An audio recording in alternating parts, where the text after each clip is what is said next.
Olá a todos e todos, bem-vindos a mais um Crime Ideia. Bom, a aula de hoje é uma entrevista com o professor Marcos Ataídes, meu grande amigo Marcão. A gente vai falar um pouquinho hoje a respeito sobre futebol e política.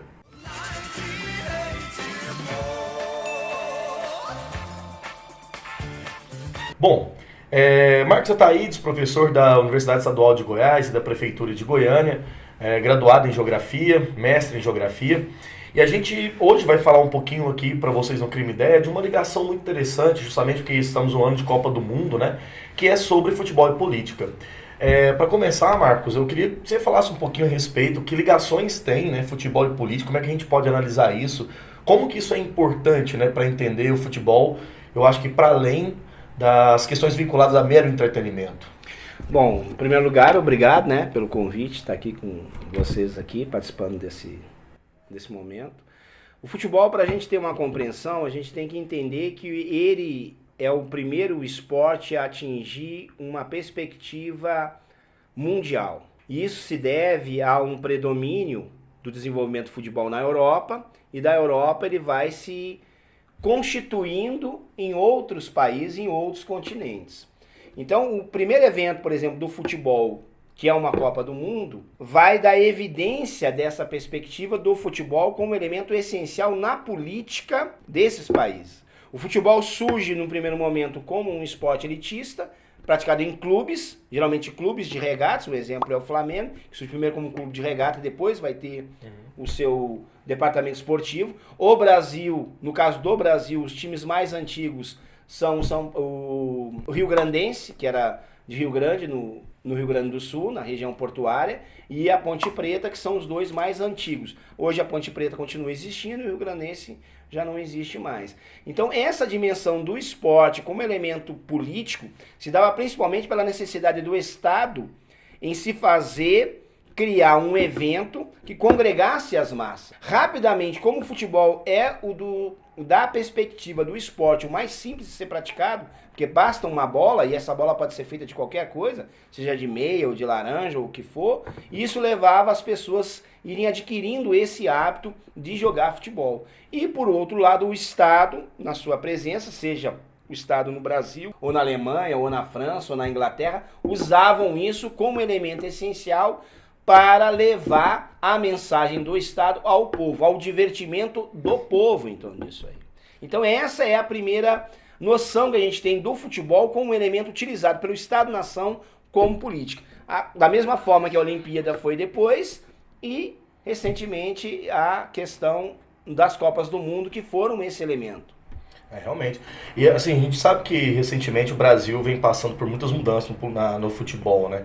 E a gente está de novo no ano de Copa do Mundo aí, ao que me parece, acho que a grande preocupação ultimamente midiática de uma falta de interesse comparado aos outros anos para esse ano da Copa do Mundo, né?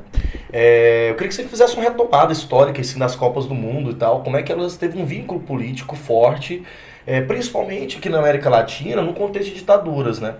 Sabemos da Copa da Argentina, no caso, no Brasil, por exemplo, foi uma coisa muito óbvia, né, muito direta, assim. Como é que a gente pode entender esse processo? A FIFA, como sendo uma instituição privada, ela sempre foi ligada aos interesses nacionais. A partir desse ponto, por exemplo, nós pegamos a Copa do Mundo 78, que ocorreu na Argentina, em plena ditadura militar.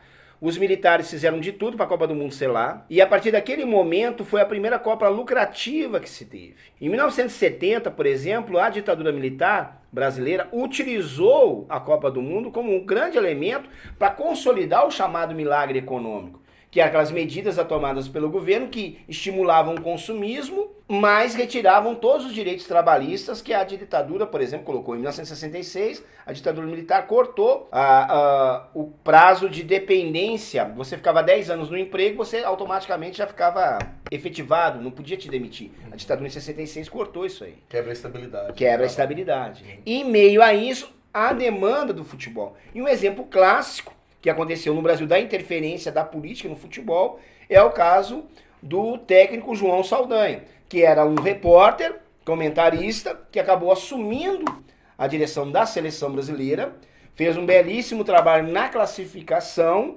mas foi deposto porque ele pertencia ao Partido Comunista Brasileiro naquele momento.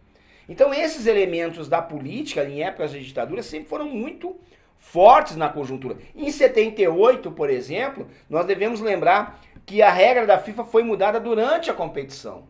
O Brasil que disputava no mesmo grupo com a Argentina, o Brasil ganhou de 3-0 no Peru, posteriormente depois a Argentina ganhou de 6 do Peru, o que eliminou o Peru e permitiu que a Argentina chegasse a vantagem. Quando a gente olha 2014, por exemplo, quando o Brasil retoma e traz a Copa do Mundo para cá, o que a gente observa que é fundamental nisso aí? Foi a primeira vez que a FIFA sofreu um processo de desmoralização pública. O custo dos estádios, a forma, o poder político da FIFA de se impor, os protestos, tudo isso geraram para minar totalmente o poder da FIFA que existia naquele momento, que não era questionado. E outra, o brasileiro mostrou que essa coisa de o futebol está acima de tudo, não estava. O primeiro protesto contra uma seleção brasileira do ponto de vista político do gasto foi aqui no estado de Goiás, quando na época o EG estava de greve, os professores, funcionários e estudantes, na época do Mobiliza o EG, que era um movimento que surgiu auto-organizado na universidade, que protestou em frente ao hotel onde a seleção estava. Na época o governador gastou mais de 1 milhão para reformar o estádio da Serrinha, para que a seleção fosse treinar lá. Treinamento lá. Bom, Marcos, como é que a gente pode analisar, assim, como é que a FIFA hoje, né, como grande entidade internacional, ela consegue comandar tanto politicamente como uma relação de poder muito forte dos pequenos aos grandes clubes internacionais, todas as transações de futebol, né, tudo que envolve essa suposta profissionalização de futebol, porque, de um ponto de vista prático, tira o futebol de um caráter popular, das massas, etc., e se transforma num grande negócio internacional. A FIFA, a gente entende a FIFA a partir da perspectiva de entender uma multinacional. Ela tem a sua sede, e dessa sede ela se espalha para o mundo inteiro. E influencia. A FIFA tem mais países filiados que a própria ONU.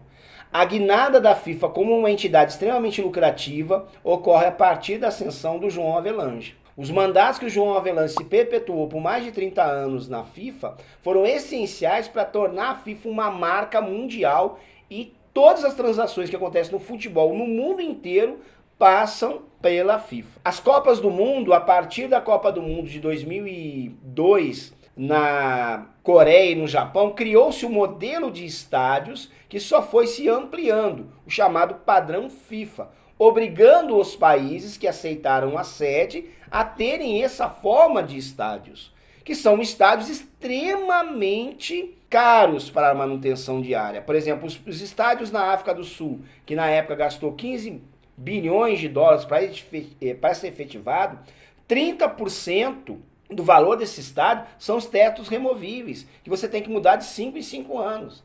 Quer dizer, é um custo imenso para um lugar que não tem isso aí. Mesmo caso no Brasil. As grandes arenas hoje no Brasil, elas constituem lugares que não são mais para o esporte popular, são lugares para a elite estar simplesmente consumindo mais um produto do que propriamente a essência do futebol, que era a paixão. Realmente. Bom, nós vamos encerrar essa videoaula por aqui, mas nós temos uma segunda parte, a continuação dessa entrevista, quando a gente vai falar um pouquinho sobre elitização do futebol, violência de torcidas e, obviamente, explicar um pouco dessa dinâmica atual do futebol no Brasil, ok? Muito obrigado, até o próximo Crime Ideia. Valeu. É isso aí, fechou. Não, você faz dois depois, A gente faz. Fazer uma situação, fazer um treino mais organizado. Pode começar? Pode. Vamos lá? Aí eu dou o claquete aqui. Vamos lá, né? Olha pra aquela câmera primeiro.